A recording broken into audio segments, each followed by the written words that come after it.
Hi guys, अस्सलाम वालेकुम। शर्मी reaction में आप सबका स्वागत है। तो गाइस फिर से लगे आइए हम लोग रिएक्शन वीडियो। तो गाइस एक पंडित ने जर्दिश मौलाना साहब से सवाल किया, सवाल करके खुद फंस गया। तो क्या सवाल किया था जो खुद से मतलब फंस गया है, जो चलिए देखते हैं। हाय गाइस, अस्सलाम वालेकुम। तो उम्मीद करते हैं आप लोग भी ठीक है और हम लोग भी ठीक है, और देखते हैं कैसे पंडित ने फंसा है इस बात पे। तो खुदा को पैदा मिलकर कर रहा सुनते है, हैं। देख रहे। और ब्रह्मा को पैदा करने के बाद एक ड्यूटी दे दी, ए ब्रह्मा जी मेरे लिंग को नापो कितना बड़ा है। ब्रह्मा जी नापने लगे। अब सुनो जो सुनने की बात है। ब्रह्मा जी नापते चले गए, खत्म होने ही में नहीं आ रहा। और कितना नापा मालूम? 50,000 साल तक नापते चले गए। अब सोचो जिसका लिंग इतना लंबा हो उसके घर में बच्चा पैदा नहीं हो रहा है। शंकर जी की पत्नी का नाम है पार्वती, वो एक बच्चा पैदा नहीं कर पाए। भगवान है लेकिन बच्चा पैदा नहीं। वो तो पार्वती जी नहा रही थी, उन्होंने अपने बदन के मैल कुचैल से एक बेटा बनाया और उसका नाम रख दिया गणेश। पैदा नहीं किया, पेड़ से पैदा नहीं हुए, बदन नहा रही, मैल निकल रहा, उसी से बना दिया और गणेश नाम रख दिया और उसी को खड़ा कर दिया। ए दरवाजे पे खड़े हो जाओ, किसी को अंदर मत आने देना। शंकर ही अंदर आने लगे। उनके बाप वो कहने लगा नहीं जाने दूंगा अंदर। बोला तू कौन? कहने लगा मैं गणेश हूँ, पार्वती का बेटा। शंकर जी कहते भाग, पार्वती मेरी पत्नी है, मेरा तो कोई बेटा नहीं, तेरा बेटा भाग। गणेश कहता नहीं आज ही तो बनाया। शंकर जी ने कहा वाह भगवान, मैं हूँ बेटा वो बना रही है, वाह। बेटे ने कहा कुछ भी हो मैं जाने नहीं दूंगा। तलवार निकाली, मेरा घर मुझे को मना कर रहा, नहीं जाने दूंगा, मेरे माँ का आदेश नहीं जाने दूंगा। शंकर जी को आया गुस्सा, मारी तलवार, वो गई गर्दन कट के उधर गणेश जी की। अंदर घुस गए, खून में सनी हुई तलवार पार्वती ने देखी। ये क्या किया तुमने? मेरा बेटा मार डाला। तुम्हारा बेटा था? हाँ। अरे तुमने पहले क्यों नहीं बताया? कोई मोबाइल का जमाना थोड़ी था कि फोन करके बता दो। अब मेरे बेटे को जिंदा करो, मैं कुछ नहीं जानता, मैं कुछ नहीं जानती। अब गर्दन नहीं मिल रही है, भगवान है लेकिन गर्दन नहीं मिल रही है। पूरी दुनिया ढूंढ डाली, गर्दन पता नहीं कहाँ चली गई। कहने लगे पार्वती जी गर्दन तो कहीं नहीं मिल रही, मैं कुछ नहीं जानती हूँ, मेरा बेटा जिंदा करो नहीं तो छोड़ के चली जाऊंगी। पार्वती जी जिद कर रही हैं। शंकर जी कहते हैं वो हाथी आ रहा, हथनी, क्या उसका सूंड काट के लगा दूं, चलेगा? बोली कुछ भी करो लेकिन मेरे बेटे को जिंदा करो। तब उन्होंने हाथी का सूंड काटा और लगाया, वो जिंदा। तब से आप गणेश जी के हाथी का सूंड देख रहे होंगे, ये है। इधर शंकर ने गणेश की गर्दन पर छुरी तलवार चलाई, हमारे यहाँ इब्राहिम अलैहिस्सलाम ने इस्माइल की गर्दन पर छुरी चलाई। कहीं तो कुछ है, धूल जम गई उसी को हटा रहा हूं मैं। इधर शंकर ने अपने बेटे को जिंदा रखने के लिए हाथी काटा, उधर अल्लाह ने इस्माइल को बचाया तो आसमान से दुम्बा भेजा, दुम्बा कट गया। उधर दुम्बा कट रहा है, इधर हाथी कट रहा है। इधर शंकर छुरी चला रहे हैं तलवार, इधर इब्राहिम, इधर गणेश हैं, उधर इस्माइल, इधर पार्वती हैं, उधर हाजरा। कुछ तो है, मिलो बैठो ऐ हिंदू पंडितों, आओ मिल बैठकर साफ साफ रास्ता निकालें। आओ धूल हटाएं, तुम गंदे हो सकते हो, हम भी गंदे हो सकते हैं। आओ बैठे, साबुन है उस साबुन से साफ कर लेते हैं, उस गंदगी को हटा लेते हैं। आओ परख के देखें। कौन कहता है हम तुम में जुदाई होगी, कौन कहता है हम तुम में जुदाई होगी, ये हवाई तो किसी दुश्मन ने उड़ाई होगी। हिंदू भाइयों, तुम्हारी धार्मिक किताबें हमारी धार्मिक किताबें बहुत एकता है, बहुत ज्यादा मसावत दिखला रही हैं, बस थोड़ी देर बैठने की और समझने की जरूरत है। कुरान बाद में आया है, ये आदि ग्रंथ है, ये बाद में नाजिल हुए हैं। बाद वाली आने वाली किताब पहले वाली की हकीकत बताएगी। ये आपके यहाँ पर भी उसूल है, ये आपके यहाँ पर भी ज़ाब्ता है, ये आपके यहाँ पर भी कायदा बताया गया है। आओ कुरान की कसौटी पर रखते हैं, जो चीज सिद्ध हो जाए उसको मान लो। ऐसी कोई बायोलॉजी मानती नहीं है। हाथी का सर इतना बड़ा, गणेश जी का इतना बड़ा, फिट बैठ कैसे गया? बायोलॉजी नहीं मानती है। लेकिन अब चमत्कार है तो मान लिया, क्या किया जाए। तो शंकर जी ने कहा ब्रह्मा जी से नापो, नापते चले गए। कितने साल तक नापा? 50,000 साल तक नापते, खत्म नहीं। अब ब्रह्मा जी को गुस्सा आ गया, कौन सी ड्यूटी दे दी, 50,000 से नाप रहा हूं साल से। गुस्सा आया, वहीं पकड़ लिया गया। तो 50,000 साल तक जो नापा वो तो उनके साथ रह गया, और आगे जो बचा गुस्से में उसी को मुंह में रख लिया ब्रह्मा जी ने, हाँ, और दांत से काट दिया, ही काट के ऊपर से फेंक दिया, फू। अब उसको नीचे गिरने में 50,000 साल लगे, और नीचे जब वो टुकड़ा गिरा, कटी हुई आगे की खाल जब नीचे गिरी तो एक पंडित के घर में गिरी। पंडित बोला, ओ शिवाय नमः। उस दिन से शिवलिंग की पूजा शुरू हुई। वो शिवलिंग जो आया है, अच्छा किसी हिंदू से पूछो लिंग की पूजा क्यों करते हो, देखो क्या जवाब देगा। भाई शंकर जी की पूजा करो, शिवलिंग यानी शंकर जी का लिंग। तो लिंग तो जिस्म के साथ होता है, भाई हर इंसान की शर्मगाह उसके जिस्म के साथ है, तो लिंग तो इधर है, शंकर जी कहां है? और अगर शंकर जी के साथ है तो शंकर जी की पूजा करो, लिंग की पूजा क्यों कर रहे हो? जवाब क्या मिलेगा? कटा था। जब कटा था तो वही तो खतना हुआ। और सुनो, शंकर जी के खतने को ब्रह्मा ने किया, यानी दांत से काट दिया। हिंदू धर्म में सबसे पहला खतना शंकर जी का। इस्लाम की तारीख में सबसे पहला खतना हजरत इब्राहिम अलैहिस्सलातु वस्सलाम का। गौर करो, इब्राहिम अलैहिस्सलाम का खतना सबसे पहले। इब्राहिम, यहां शंकर, यहां गणेश, यहां इस्माइल, यहां पार्वती, यहां हाजरा, इधर शिवलिंग, उधर भी खतना। ओफो, इतनी बड़ी मुमासिलत और इतना बड़ा मुआजना करने के बाद ऐसी सच्चाई सामने आई। सोचिए, अब सुनिए, आवाज शमसुधारी सदूषका उच्चलापी लिंगच्छेदीन। सब के सब खतना कराने वाले होंगे, मोहम्मद के साथी सब के सब, अंतिम ऋषि के साथी सब खतना कराने वाले होंगे। और आखिरी बात, सारो भक्चो मतो मम्मा, सारो भक्चो मतो मम, मोहम्मद के साथी सब कुछ खाएंगे,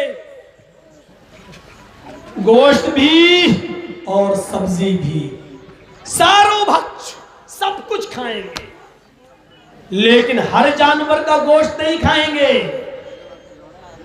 बिना कौलं च पश्वस्तेषाम, बिना कौल बिना मंत्र के जो जानवर ज़िबा किया जाएगा उसको वो नहीं खाएंगे।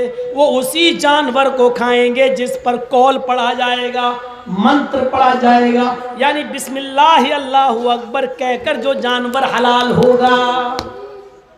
अब सवाल ये है कि कुत्ते पर भी बिस्मिल्लाह पढ़ लो तो क्या वो हलाल हो जाएगा? गधे पर भी पढ़ लो तो क्या हलाल हो जाएगा? नहीं। ये सवाल हमसे बहुत पहले हुआ था, पंडित ने किया था, मौलाना साहब जिंदा बकरा जिंदा भैंस हलाल है कि हराम? मैंने कहा कि हलाल। हंसने लगा। मैंने कहा क्यों, क्या हुआ? मैंने कहा क्या हुआ?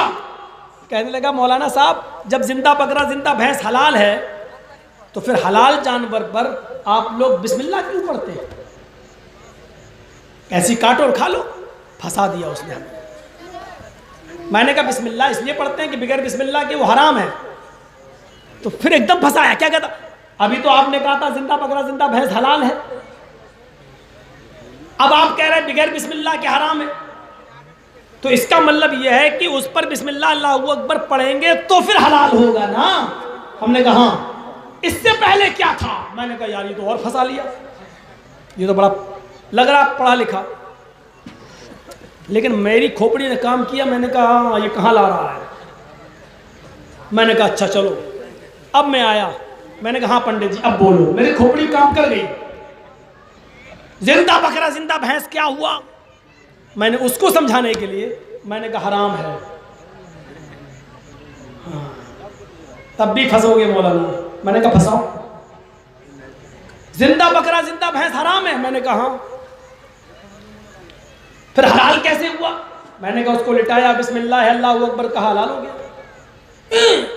इस मंत्र में इतनी ताकत होती है? वो तो कलमा कह रहा था, इस कलमे में बिस्मिल्लाह में इतनी ताकत? मैंने कहा हाँ बहुत ताकत है, इससे हराम जानवर हलाल हो जाता है। देखिए कहां ला रहा है। मैं भी कहता चला, मैंने हाँ हो जाता है हराम जानवर हलाल? हमने कहा हाँ हो जाता है। तो फिर मौलाना साहब गधा, कुत्ता, और उसको नाम लिया था उसने सूअर, हिंदू है लेगा सूअर, ये भी तो हराम है, तो फिर इस पर भी बिस्मिल्लाह पढ़ लो, ये भी हलाल हो जाएंगे। अभी आपने कहा हराम जानवर बिस्मिल्लाह पढ़ने से हलाल हो जाता है, तो गधा, कुत्ता, सूअर पर भी, वो तो सूअर बार बार कह रहा था, हम होते तो खिंजीर इंजीर कुछ कहते, अब वो सूअर कह रहा तो कहना पड़ रहा। अच्छा, मैंने कहा पंडित जी बात तो आपकी सही है, लेकिन मेरी कुछ सुनोगे? कहता क्या? अब सारे हिंदू लोग वहां जितने बैठे थे बड़े खुश थे कि मौलवी फंस गया। मैंने कहा पंडित जी ये आपकी कौन है? ये बगल में बैठी हुई हैं, ये मेरी धर्म पत्नी है। मैंने कहा सिर्फ पत्नी कह देते तो काम नहीं चलता, धर्म लगाना जरूरी था क्या? अरे मौलाना साहब धर्म पत्नी का मतलब धर्म के हिसाब से शादी हुई है, 7 फेरे लगे। मैंने कहा पंडित जी बहुत अच्छी बात है। पंडित जी बुरा तो नहीं मानोगे? कहने लगा क्यों मानेंगे, आप जब मेरी बात का बुरा नहीं मान रहे तो मैं क्यों मानूं? मैंने कहा मुझे तो लगता है कि आप इसे भगा के लाए हैं, ये आपकी पत्नी वत्नी नहीं लग रही है। हट! राम राम राम राम, क्या बोलता, चुप चुप बोल। मैंने क्या हुआ पंडित जी गुस्सा? अरे पत्नी है मेरी, मैं भगा के लाऊंगा, अपनी भाभी के बारे में ऐसा बोलते हो? मैंने कहा भाभी जी सॉरी माफ करना, आप बुरा मत मानना, इनको समझाना था इसलिए बोला। बोली आप लोगों के बीच में मैं क्यों बोलूंगी, बोलो। मैंने कहा पंडित जी मंत्र कुछ पढ़े गए होंगे ना, तभी तो आपकी पत्नी बनी है। कहाँ मंत्र पढ़े गए थे? मैंने कहा ओम भूर्भुवः स्वाहा, ओम मंगलम स्वाहा, ओम देवस्य स्वाहा, ओम कुरु कुरु स्वाहा, ये सब पढ़ा गया है? चेहरा देख रहा मेरा, हाँ ये सब पढ़ा गया था, 7 फेरे लगे थे। हाँ। हमने कहा ये मंत्र पढ़ने से पहले आप अपनी पत्नी के साथ उठ सकते थे, बैठ सकते थे, खा सकते थे, घूम सकते थे, सो सकते थे, है नहीं? हमने कहा इन मंत्रों के पढ़ने से पहले आपकी पत्नी आपके ऊपर हलाल थी कि हराम? ये हलाल हराम मैं आपके लिए बोल रहा हूं, मैंने उधर बोला था शुद्ध थी या अशुद्ध। आपके ऊपर क्या थी? है मंत्र पढ़ने से पहले कोई शुद्ध कैसे हो जाएगी? मैं तो कभी नहीं, मैंने देखा भी नहीं था। मंत्र पढ़ा था हलाल हो गई, शुद्ध हो गई। मैंने कहा ओफो, मंत्र से पहले हराम थी? कहा मंत्र पढ़ा तो हलाल हो गई। हाँ, हमने कहा आपके मंत्र में बड़ी ताकत है, हराम औरत पे पढ़ो तो हलाल हो जाती है। हाँ, मैंने कहा आपकी माँ बहन बेटी पर भी अगर ये मंत्र पढ़े जाएंगे तो क्या माँ बहन बेटी भी हलाल हो जाएंगे? चुप चुप चुप बोल, राम राम राम राम राम, माँ बहन बेटी कैसे हलाल हो जाएगी? मैंने कहा भाई आप ये मंत्र पढ़ रहे हैं, बड़ी ताकत है मंत्र में, अगर माँ बहन बेटी पे पढ़ा जाए तो हलाल नहीं होगी? अरे पागल है। मैंने कहा अच्छा 1000 बार पढ़ लूं ये मंत्र तो 1 लाख बार भी पढ़े, 1 करोड़ बार भी पढ़ेगा तब भी वो हराम रहेगी। मैंने कहा पंडित जी समझ गए ना मसला, क्यों कुछ और बताना पड़ेगा?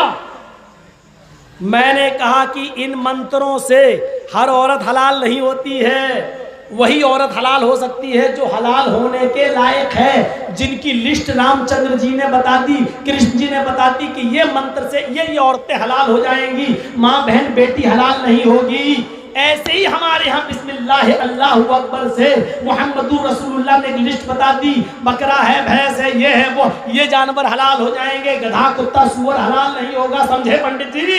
अंडरस्टैंड? समझ में आया आपके बात? कैसे महाराज बड़े बड़े मौलवियों से पूछा, हम जानकारी चाहते थे। अब वो भाभी बोली पंडित जी की पंडिताइन बहुत पूछ चलाते हैं, सबसे बोलते हैं ले, चल बैठ अब वो पंडित जो है उसकी घरवाली बेचारी रास्ते भर पूरी सब्जी खिलाती हुई लाई है आप तो भगवान है। नहीं अरे पंडित जी कोई मानते ही नहीं था किसी की, आपकी बात मान लिया, आपकी बात मान लिया।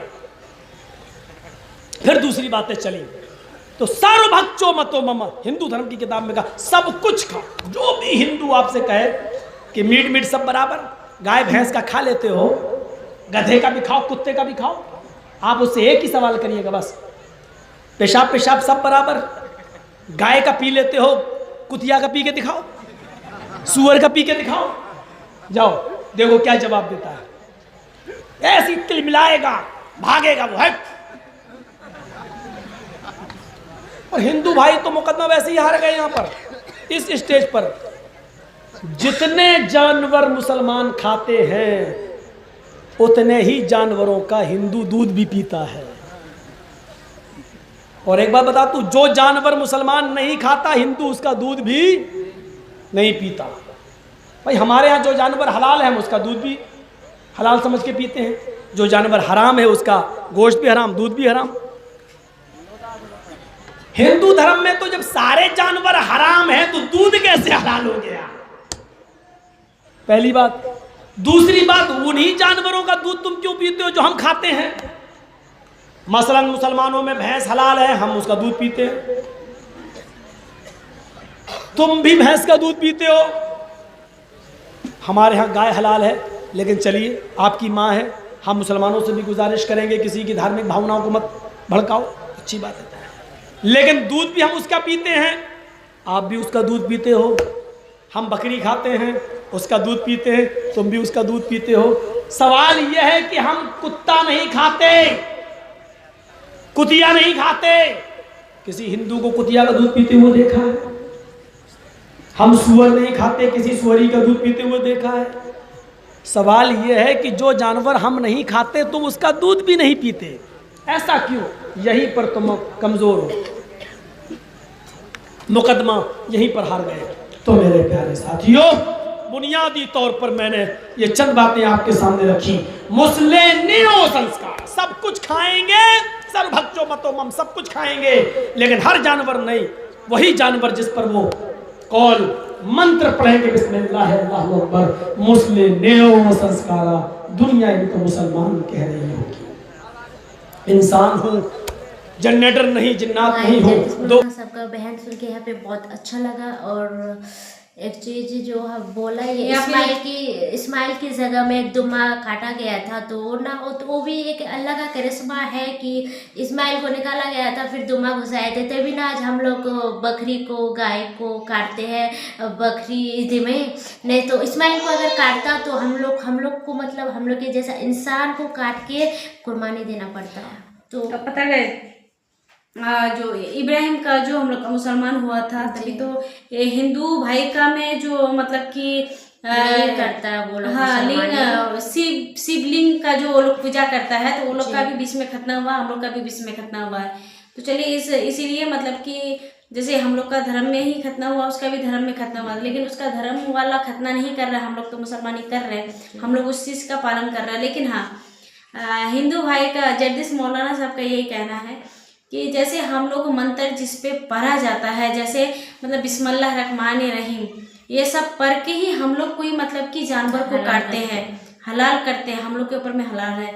जैसे वो लोग जैसे हम लोग गाय का मीट खाते हैं, पहले हम लोग कलमा पढ़ के उसके बाद हलाल करते हैं। जिस हम लोग का मतलब कि अल्लाह ताला जिस पे हलाल है हम लोग उसी मीट को खा रहे हैं, और जिस पे हलाल नहीं है उस मीट को हम लोग छूते भी नहीं, उसका नाम भी नहीं, ना ही उसका दूध भी पीते हैं। एक्चुअली क्या है कि हिंदू भाई का यहाँ पे क्या है कि गाय का मीट नहीं खाता है वो लोग, हम लोग खाते हैं, लेकिन वो लोग दूध पीता है। क्यों?